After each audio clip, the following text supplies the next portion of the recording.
I think people saw hope in my brother's art more than anything, hope and comfort. Tom really wanted to take a house and make it into a home. He wanted to create a refuge for people in their world. These are universal themes that Tom dealt with. He spoke his message through those paintings, and his message was of hope, that there will be a tomorrow, no matter how dark the day may be. When you have tribulation, when you have obstacles, when you have problems in life, you can go towards the light in order to find safe harbor. My brother was a Luminist, and the School of Luminism existed in the late 1800s. It was a school that basically tried to incorporate shadow and light to create depth of field in paintings, and also to create a glow inside the paintings. When you lower the room lights on one of my brother's works, the lights inside the piece actually begin to come on. It's a miraculous effect. I think that luminism, that play of shadow and light, almost is a metaphor for what my brother was struggling with. He was an emissary of light. He was an emissary of good. He wanted to help people, as many as he could. I think, truthfully, the world was shocked when my brother died.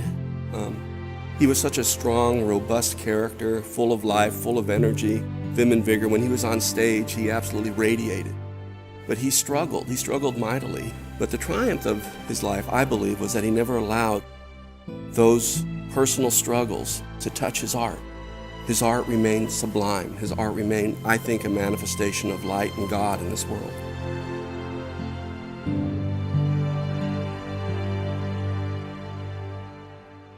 John Hastings is a wonderful man, spiritual brother to me.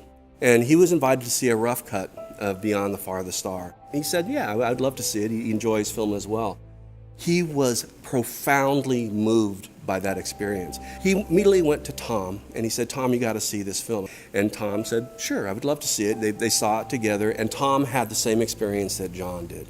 Absolutely profound impact, emotional impact, spiritual impact, intellectual impact of that film. And the family in the film was struggling with a variety of issues.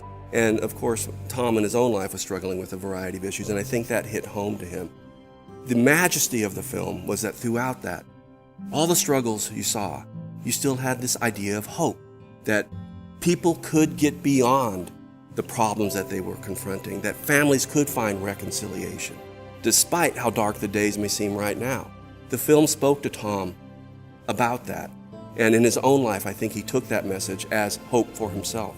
And at that moment, Tom wanted to become involved. He wanted to create a painting which captures the wonder that is Beyond the Farthest Star. But ultimately for Tom, it was about the art. What he did is view the film again. He created a sketch, a beautiful black and white sketch. He then took that sketch and he moved it to a color composition. It's very broad stroke, but it gives Tom an idea of the layout of the color in addition to the detail of the sketch. He had plans to move it to oil, but unfortunately we lost Tom before he could realize that goal.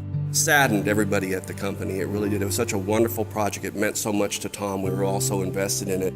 And we lost Tom and thought that, for a while at least, that the project was dead. We simply couldn't fulfill what we thought we could do in order to bring that film to life in oil.